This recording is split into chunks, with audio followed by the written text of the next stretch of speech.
Hi, I'm Graham, Managing Director at Cheeky Monkey. Cheeky Monkey has been in business for over 20 years and provides IT services to our clients throughout the UK.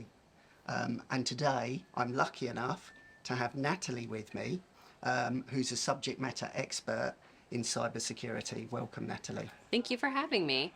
So, if I'm a small business owner and I've been attacked, what do I do? Where do I go for help?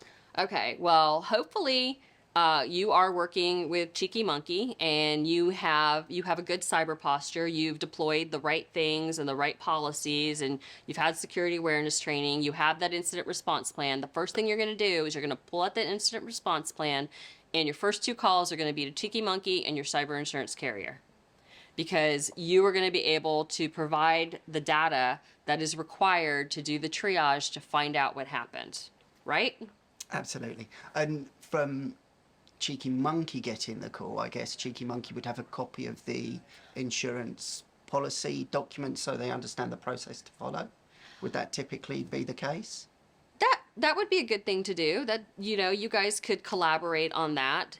As the provider of their infrastructure, you'll definitely have a role to play, an important role to play, in helping them recover from any type of incident.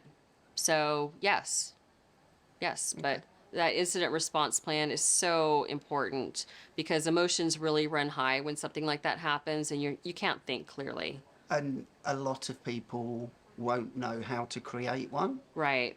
Where would you start? What would I you? would start with Cheeky Monkey, and I would say, hey, That's a good place to start. yeah, I would. I mean, you're the pros. That's what you're there for. You should be their trusted advisor. Start, and, the first step.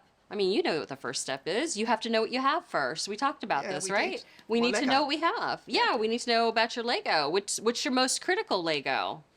I mean, what's the one worth the most that you'd really be the saddest about losing? Harry Potter, Yeah, yeah, every time. every time. So, you have to prioritize that. And, with your business experience, I mean, cybersecurity isn't one size fits all. I want to make sure that's really clear. Yep. You're going to sit down with them and you're going to understand their business objectives. You're going to understand their risk tolerance, because those things are what's going to help you create that customized cyber plan for them to know what to deploy first, where to deploy it, and really help them make sure they have a good, solid cyber posture. Okay. Yeah. To your point, it's Yeah. different for every Yeah, it's every different. client that we Yeah. support.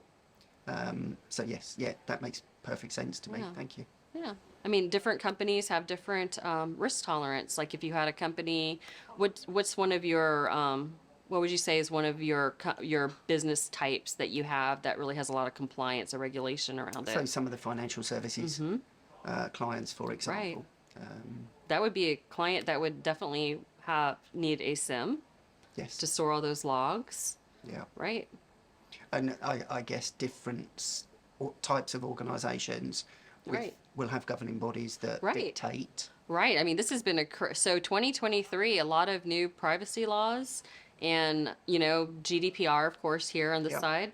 But you have to worry about privacy laws everywhere, anywhere any of your clients do business. And I know there's been a lot of changes in the US this year.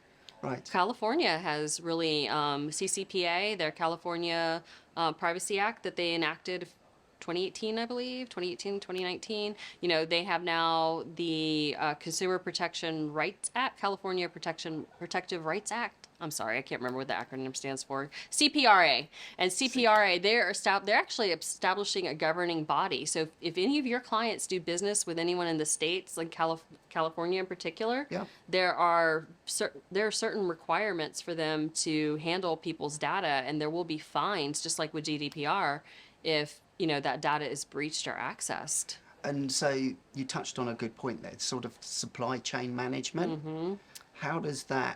How do people deal with that? How do they make sure their supply chain have got the right procedures, processes?